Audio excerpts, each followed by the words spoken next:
ప్రభువైన యేసుక్రీస్తు నామంలో అందరికీ హృదయపూర్వక వందనములండి. న్యాయాధిపతులు గ్రంథము 11వ అధ్యాయము. గిలాదు వాడైన యెఫ్తా పరాక్రమము గల బలాఢ్యుడు. అతడు వేశ్య కుమారుడు. గిలాదు యెఫ్తాను కనెను. గిలాదు భార్య అతనికి కుమారులను కనగా వారు పెద్దవారై యెఫ్తాతో, నీవు అన్యస్త్రీకి పుట్టిన వాడవు గనుక మన తండ్రి ఇంట నీకు స్వాస్థ్యము లేదనిరి. యెఫ్తా తన సహోదరుల యొద్ద నుండి పారిపోయి టోబు దేశమున నివసింపగా అల్లరి జనము యెఫ్తా యొద్దకు వచ్చి అతనితో కూడా సంచరించుచుండెను. కొంతకాలమైన తరువాత అమ్మోనీయులు ఇశ్రాయేలీలతో యుద్ధము చేయగా అమ్మోనీయులు ఇశ్రాయేలీలతో యుద్ధము చేసినందున గిలాదు పెద్దలు టోబు దేశము నుండి యెఫ్తాను రప్పించుటకు పోయి, నీవు వచ్చి మాకు అధిపతివై ఉండుము, అప్పుడు మనము అమ్మోనీయులతో యుద్ధము చేయుదమని యెఫ్తాతో చెప్పిరి. అందుకు యెఫ్తా, మీరు నా యందు పగపట్టి నా తండ్రి ఇంట నుండి నన్ను తోలివేసితిరే, ఇప్పుడు మీకు కలిగిన శ్రమలో మీరు నా యొద్దకు రానేలా అని గిలాదు పెద్దలతో చెప్పెను.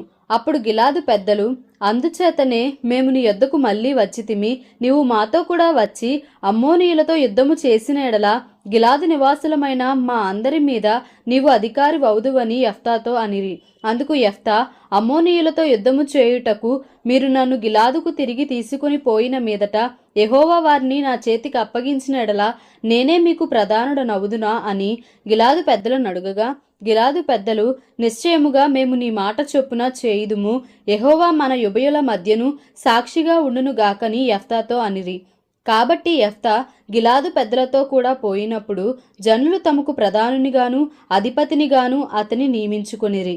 అప్పుడు యెఫ్తా మిస్పాలో యెహోవా సన్నిధిని తన సంగతి అంతయు వినిపించెను. యెఫ్తా అమ్మోనీయుల రాజునొద్దకు దూతలను పంపి, నాకును నీకును మధ్య ఏమి జరిగినందున నీవు నా దేశము మీదికి యుద్ధమునకు వచ్చి ఉన్నావని అడుగగా, అమ్మోనీయుల రాజు, ఇశ్రాయేలీలు ఐగుప్తులో నుండి వచ్చినప్పుడు వారు అర్నోను మొదలుకొని యబ్బోకు వరకును యొర్దాను వరకును నా దేశము ఆక్రమించుకొని నందుననే నేను వచ్చి ఉన్నాను.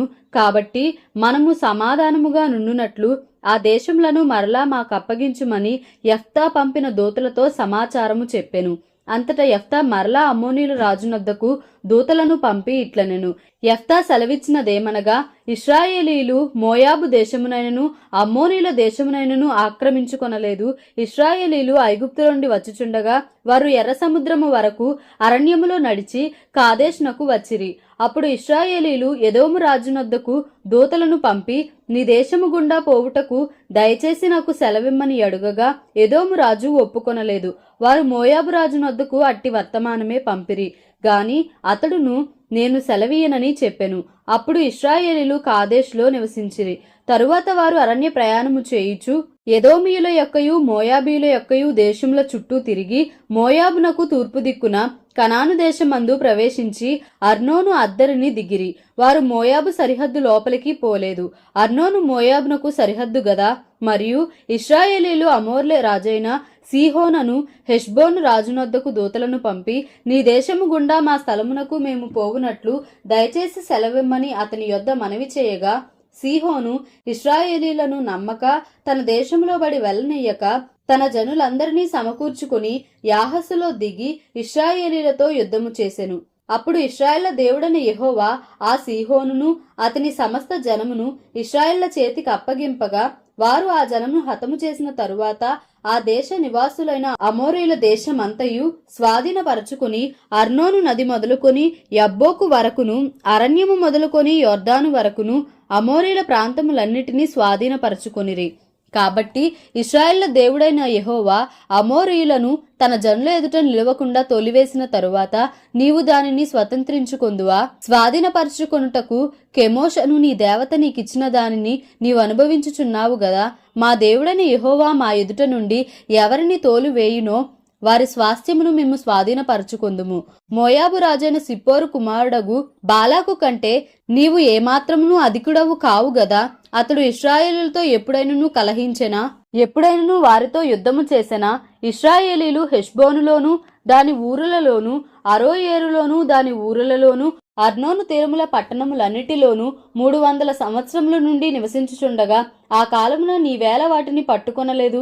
ఇట్లుండగా నేను నీ ఎడల తప్పు చేయలేదు గాని నీవు నా మీదికి యుద్ధమునకు వచ్చుట వలన నా ఎడల దోషము చేయుచున్నావు.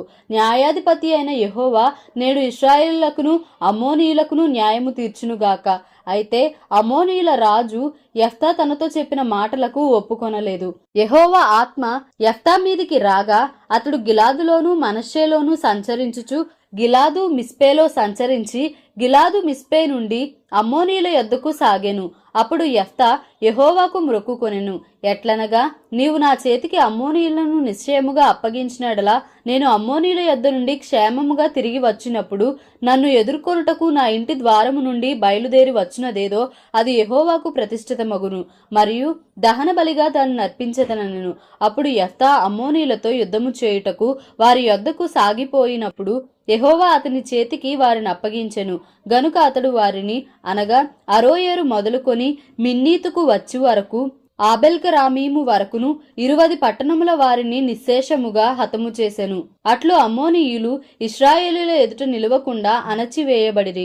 యెఫ్తా మిస్పాలోనున్న తన ఇంటికి వచ్చినప్పుడు అతని కుమార్తె తంబుర్లతోనూ నాట్యముతోనూ బయలుదేరి అతనిని ఎదుర్కొనెను. ఆమె గాక అతనికి మగ సంతానమే గాని ఆడు సంతానమే గాని లేదు. కాబట్టి అతడు ఆమెను చూచి తన బట్టలను చింపుకొని, అయ్యో నా కుమారి, నీవు నన్ను బహుగా కృంగచేసితివి. నీవు నన్ను తల్లడింపచేయు వారిలో ఒకతవై ఉన్నావు.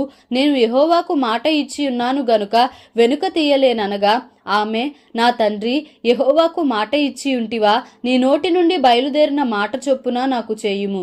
యెహోవా నీ శత్రువులైన అమ్మోనీయుల మీద పగ తీర్చుకొని ఉన్నాడని అతనితో నన్ను. మరియు ఆమె, నా కొరకు చేయవలసినదేదనగా 2 నెలల వరకు నన్ను విడువుము. నేనును నా చెలికత్తెలను పోయి కొండల మీద ఉండి నా కన్యాత్వంను గూర్చి ప్రలాపించదనని తండ్రితో చెప్పగా అతడు పొమ్మని చెప్పి 2 నెలల వరకు ఆమెను పోనిచ్చెను. గనుక ఆమె తన చెలికత్తెలతో కూడా పోయి కొండల మీద తన కన్యాత్వంను గూర్చి ప్రలాపించెను. ఆ 2 నెలల అంతమున ఆమె తన తండ్రి యొద్దకు తిరిగి రాగా అతడు తాను మ్రొక్కుకొనిన మ్రొక్కుబడి చొప్పున ఆమెకు చేసెను. ఆమె పురుషుని ఎరుగనే లేదు. ప్రతి సంవత్సరమున ఇశ్రాయేలుల కుమార్తెలు 4 దినములు గిలాదు దేశస్థుడైన యెఫ్తా కుమార్తెను ప్రసిద్ధి చేయుట కద్దు. న్యాయాధిపతులు గ్రంథము 12వ అధ్యాయము.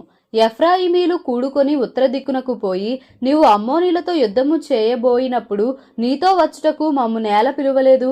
నీవు కాపురం ఉన్న నీ ఇంటిని అగ్నితో కాల్చి వేయుదమని యెఫ్తాతో చెప్పగా, యెఫ్తా, నాకును నా జనులకును అమ్మోనీయులతో గొప్ప కలహము కలిగినప్పుడు నేను మిమ్మును పిలిచితిని గాని మీరు వారి చేతులలో నుండి నన్ను రక్షింపలేదు. మీరు నన్ను రక్షింపకపోవుట నేను చూచి నా ప్రాణమును అరచేతిలో ఉంచుకొని అమ్మోనీయులతో యుద్ధము చేయపోతిని. అప్పుడు యెహోవా వారిని నా చేతికి అప్పగించెను గనుక నాతో పోట్లాడుటకు మీరేలా నేడు వచ్చితిరనెను. అప్పుడు యెఫ్తా గిలాదు వారినందరినీ పోగు చేసుకుని ఎఫ్రాయిమీలతో యుద్ధము చేయగా గిలాదు వారు ఎఫ్రాయిమీలను జయించిరి. ఏలయనగా వారు ఎఫ్రాయిమీలకును మనష్షీయులకును మధ్యను గిలాదు వారైన మీరు ఎఫ్రాయిమీల ఎదుట నిలువక పారిపోయిన వారనిరి. ఎఫ్రాయిమీలతో యుద్ధము చేయుటకై గిలాదు వారు యొర్దాను దాటు రేవులను పట్టుకొనగా పారిపోయిన ఎఫ్రాయిమీలలో ఎవడో నన్ను దాట నియ్యుడని చెప్పినప్పుడు గిలాదు వారు, నీవు ఎఫ్రాయిమీయుడవా అని అతన్ని అడిగిరి. అందుకతడు, నేను కాను అనిన ఎడల వారు అతని చూచి షిబ్బోలెతను శబ్దము పలుకుమనిరి. అతడు అట్లు పలుక నేరక సిబ్బోలెతని పలుకగా వారు అతని పట్టుకొని యొర్దాను రేవుల యొద్ద చంపిరి. ఆ కాలమున ఎఫ్రాయిమీలలో 42,000 మంది పడిపోయిరి. యెఫ్తా 6 సంవత్సరములు ఇశ్రాయేలీలకు న్యాయాధిపతి అయి ఉండెను. గిలాదు వాడిన యెఫ్తా చనిపోయి గిలాదు పట్టణములలో ఒకదాని యందు పాతి పెట్టబడెను. అతని తరువాత బేత్లెహేము వాడైన ఇబ్సాను ఇశ్రాయేలీలకు అధిపతి ఆయెను. అతనికి 30 మంది కుమారులను 30 మంది కుమార్తెలను ఉండిరి. అతడు ఆ కుమార్తెలను తన వంశమున చేరని వారికిచ్చి తన వంశమునకు చేరని 30 మంది కన్యకలను తన కుమారులకు పెండ్లి చేసెను. అతడు 7 ఏండ్లు ఇశ్రాయేలీలకు అధిపతిగా నుండెను. ఇబ్సాను చనిపోయి బేత్లెహేములో పాతి పెట్టబడెను. అతని తరువాత జెబూలూనీయుడైన ఏలోను ఇశ్రాయేలీలకు అధిపతి ఆయెను. అతడు 10 ఏండ్లు ఇశ్రాయేలీలకు అధిపతిగా నుండెను. జెబూలూనీయుడైన ఏలోను చనిపోయి జెబూలూను దేశమందలి అయ్యాలోనులో పాతి పెట్టబడెను. అతని తరువాత పిరాతోనీయుడైన హిల్లేలు కుమారుడగు అబ్దోను ఇశ్రాయేలీలకు అధిపతి ఆయను. అతనికి 40 మంది కుమారులను 30 మంది మనుమలను ఉండిరి. వారు 70 గాడిద పిల్లలను ఎక్కి తిరుగువారు. అతడు 8 ఏండ్లు ఇశ్రాయేలీయులకు అధిపతిగా నుండెను. పిరాతోనీయుడైన హిల్లేలు కుమారుడగు అబ్దోను చనిపోయి ఎఫ్రాయిము దేశమందలి అమాలేకీల మన్యములోనున్న పిరాతోనులో పాతి పెట్టబడెను. న్యాయాధిపతులు గ్రంథము 13వ అధ్యాయము.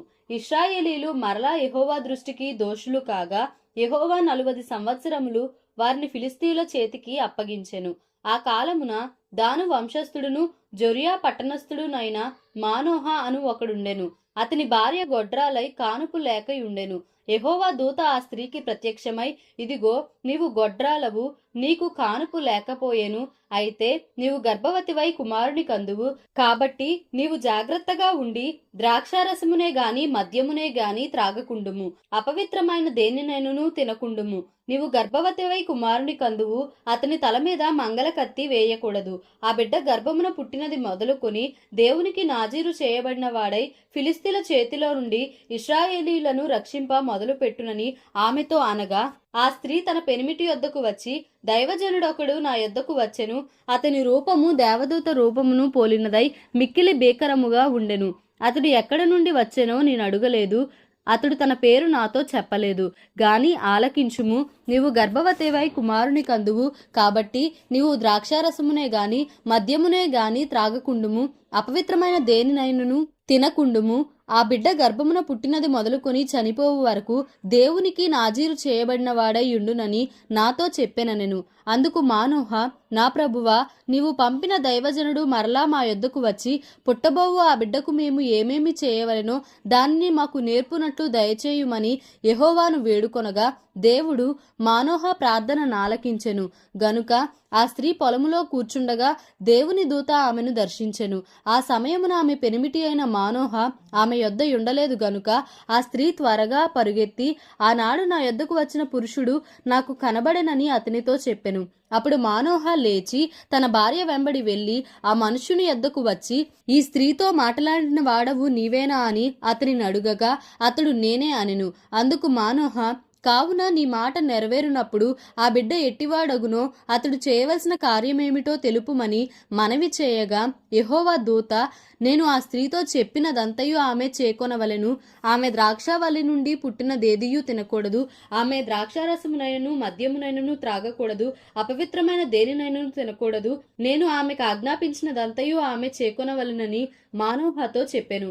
అప్పుడు మానోహ, మేము ఒక మేకపిల్లను సిద్ధపరచి నీ సన్నిధిని ఉంచు వరకు నీవు ఆగుమని మనవి చేసుకొనుచున్నామని యెహోవా దూతతో చెప్పగా, యెహోవా దూత, నీవు నన్ను నిలిపినను నీ భోజనము నేను తినను.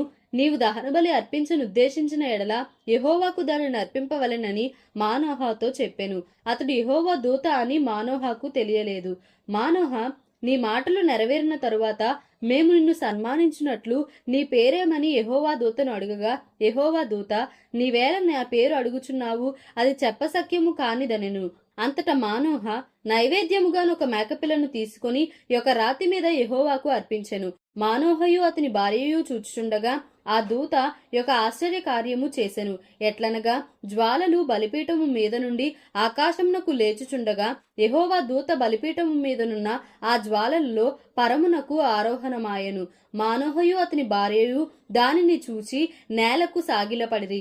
ఆ తరువాత యెహోవా దూత మానోహకును అతని భార్యకును మరెన్నడూ ప్రత్యక్షము కాలేదు.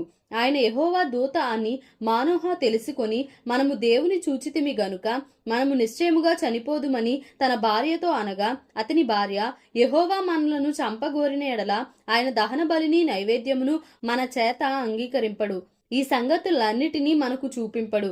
ఈ కాలంలో ఇట్టి సంగతులను మనకు వినిపింపడని అతనితో చెప్పెను. తరువాత ఆ స్త్రీ కుమారుని కని అతనికి సంసోను అని పేరు పెట్టెను. ఆ బాలుడు ఎదిగినప్పుడు యెహోవా అతన్ని ఆశీర్వదించెను. మరియు యెహోవా ఆత్మ జొర్యాకును ఎష్తాయోలుకును మధ్యనున్న మహనెదానులో అతని రేపుటకు మొదలుపెట్టెను. దేవుడి పరిశుద్ధ వాక్యంను మన వినికిడిలో దీవించి ఆశీర్వదించునుగాక. Amen. Please like, share and subscribe for more videos.